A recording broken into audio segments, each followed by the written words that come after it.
23 जनवरी को नेताजी सुभाष चंद्र बोस की 125वीं जयंती के उपलक्ष्य में पीएम मोदी ने सुभाष चंद्र बोस की होलोग्राम प्रतिमा का अनावरण किया। यह प्रतिमा ठीक वहीं स्थापित की गई है जहां 1968 तक जॉर्ज फिफ्थ की प्रतिमा थी, पर 1968 में जॉर्ज फिफ्थ की प्रतिमा को हटा दिया गया था और तब से लेकर अब तक यह जगह खाली थी। कुछ समय पहले जब नेताजी के परिवार के द्वारा नेताजी की प्रतिमा की स्थापना की मांग उठी तो जनता द्वारा भी इसका समर्थन किया गया। बढ़ती मांग को देखते हुए सरकार ने भी प्रतिमा की स्थापना करना सही समझा और पीएम मोदी ने यह देश को आश्वासन भी दिया कि जल्द ही नेताजी की काले ग्रेनाइट से बनी प्रतिमा को स्थापित किया जाएगा,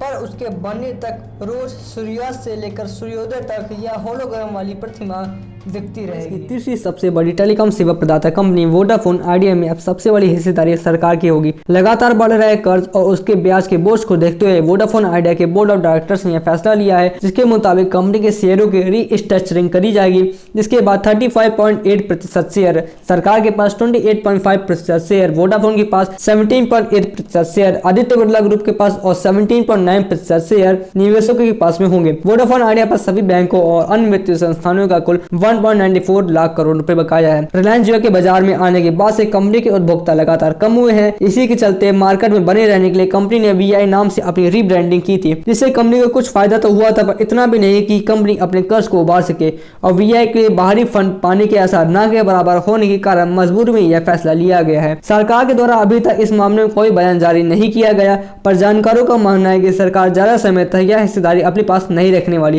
क्योंकि सरकार पहले से प्राइवेटाइजेशन का डिफेंस सेक्टर में बड़ी तेजी से स्वदेशीकरण की ओर बढ़ रहा है। यह भारत के लगातार मेक इन इंडिया कार्यक्रम को आगे बढ़ाने से संभव हो पाया है, जिससे भारतीय सेनाओं को तो मजबूती मिल ही रही है, बल्कि भारत के डिफेंस सेक्टर का भी विकास हो रहा है। पहले भारत अपनी जरूरत के ज्यादातर रक्षा उपकरण बाहर से आयात किया करता था और जो थोड़े बहुत रक्षा उपकरण भारत में बनते भी थे वो भी सिर्फ हमारे डोमेस्टिक मार्केट में बेचे जाते थे, पर अब देश में बने रक्षा उपकरणों का इस्तेमाल सेनाओं में तो हो ही रहा है, बल्कि विदेशों में भी बेचा जाने लगा है। और अब भारत अपने इतिहास में सबसे बड़ा डिफेंस एक्सपोर्ट करने वाला है, जिसमें भारत ब्रह्मोस मिसाइल के एडवांस नेवल वेरिएंट को फिलीपींस को बेचेगा और फिलीपींस इन ब्रह्मोस मिसाइल के बदले $374 मिलियन का भुगतान करेगा। इस डील से होने वाले लाभ का 51% भारत और 49% रूस आपस में साझा करेंगे। यह डील फिलीपींस की सेना को तो मजबूत करेगी, जिससे साउथ चाइना सी में चीनी दादागिरी को चुनौती मिलेगी और मेक इन इंडिया कार्यक्रम को भी प्रोत्साहन मिलेगा।